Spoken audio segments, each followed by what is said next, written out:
Thinking about the Filipinos again, I'm just thinking a lot of them are just so vacant. Like, they're out of control. They're constantly doing these mime dance videos like happy slaves. Their government is insanely authoritarian. They were very pro-lockdown there. Socialism controls them. Their behaviour is so constricted and controlled, and they're just so vacant. In the same way a lot of normies are, they just like, they feed the slop that is given to them by the media and government and by their teachers, and they think it's normal. As with all these fucking insane statists and normies, they think what they're doing is normal, but it's not. They're being fed what the socialists want to give them to keep them enslaved and keep them like a government terrier, a government defender, like a weaker version of the police who like go around reporting things that are absolutely normal, but that the socialists don't want us to do, that we always did in the past. But anyway, the behaviour of the Filipinos is just so vacant. It's like they're not really aware of what they're doing. It's like they used to be able to, they used to respond to me. Like in the 90s, they'd talk to you. They'd talk to you, and then something happened, probably to do with the government, I think, and the school system, where they just didn't talk to anybody for any reason anymore. You could say anything and they'd just barely say anything at all, and their literacy in English went down. They used to all speak English, and now it seems like hardly any of them do. I mean, with them, like my Filipino friend almost had a relationship with her, had a kind of semi-relationship thing with her, but long distance, never consummated, is that the word? Never met in real life, so it doesn't really count as a relationship. But yeah, it's like, she was completely different. She was from that time, she came out of that time where the Filipinos just talked. Like the people from Asia Pacific region would just talk to you like normal on the internet and stuff. And now it's like something definitely happened over there, probably political wise, to make them all behave completely differently. It's so weird. They're dead behind the eyes. They're like programmed NPCs. They're doing their subroutines that they've been ordered to do, and they can't see any way past it, and they can't question what they're doing. Like, why am I doing this again?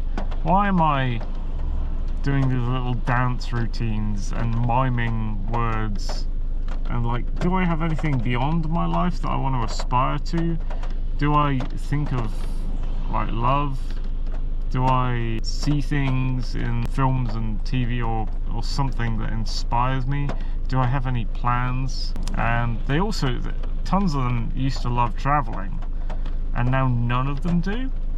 I feel like they've been trained, like the government has told the teachers to train them not to talk to Westerners and not to travel to Western countries, and like taught them this whole thing where if they just dance and mime to like TikTok, like social media stuff, then they'll be happy and that's all they need, and they don't need to do anything else. And also there's like swarms and swarms of gigantic police officer schools in the Philippines.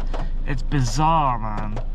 You see them posing in these big school, like police officer schools of like 40 people in these big uniform shops, and they all have, there's all sorts of different uniforms and gatherings. Like they have all these sort of training schools and things and uniform gatherings, whether it's police officers or like another one is like air stewardesses or whatever, like flight attendants. It's crazy. It's really weird over there. They have this strange, it's totally communist from what I can work out. Not communist, but socialist. Like they're trying for it.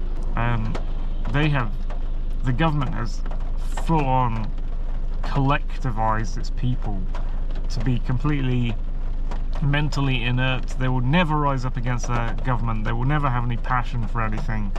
They will think it's normal just to live this little slave lifestyle, happy slave lifestyle. Dance on camera, wake up every morning, dance on camera, pretend to say words to songs but never actually use your voice for anything. Like, never use your voice for anything. Never think about anything. Never write a journal thinking about what's going on. Never criticise government.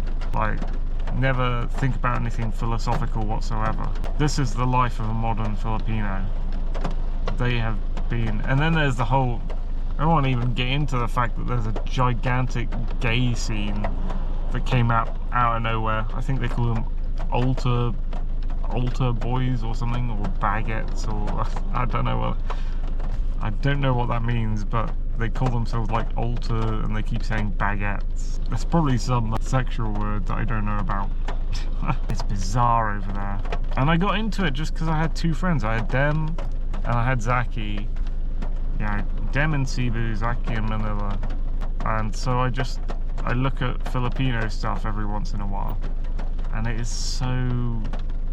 It's different now by a lot to when I got acquainted with what things over there are like.